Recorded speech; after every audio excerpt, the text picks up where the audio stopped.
আমার ক্যারিয়ারের মধ্যে Jeet Ganguly, Zubeen Garg big big and সবকটা গান, সবকটা মানে আয়না, মন ভাঙা আয়না থেকে আরম্ভ করে মন মাইনা থেকে চোখে চলে এখন সবচেয়ে বড় হিট, বাংলার সবচেয়ে বড় হিট আর সবচেয়ে বড় ভিউজ যদি কোনো গানে থাকে সেটা হচ্ছে চোখের জলে ভাসিয়ে দিলাম।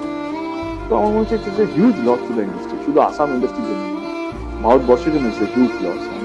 আমার মনে হয় আমার শ্রদ্ধাঞ্জলি ওনাকে এবং ওনার পরিবারকে ঠাকুর যেন আরো শক্তি দিক এই লসটাকে রিকভার করার জন্য। তোমার অনেক হিট ছবির গান জুবিন গেয়েছিল এবং এই জুবিনের যে চলে যাওয়া ইন্ডাস্ট্রির জন্য কতটা ক্ষতি? জুবিন ওকে লেজেন্ড, আমারও বিলিভই হয়নি যেদিন আমার কাছে খবর এলো কি হচ্ছে, এটা কি করে হলো।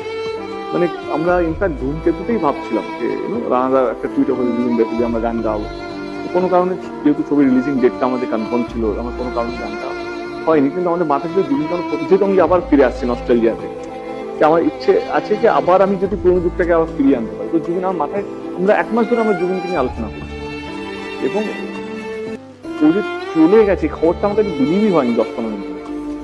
না না, তখন আমি নিউজ ঘাটতে শুরু করলাম, তখন মানে মানে আমার ক্যারিয়ারের মধ্যে Jeet Ganguly, Zubeen Garg big big and সবকটা গান, সবকটা মানে আয়না, মন ভাঙা আয়না থেকে আরম্ভ করে মন মাইনা থেকে চোখে চলে এখন সবচেয়ে বড় হিট, বাংলার সবচেয়ে বড় হিট আর সবচেয়ে বড় ভিউজ যদি কোনো গানে থাকে সেটা হচ্ছে চোখের জলে ভাসিয়ে দিলাম।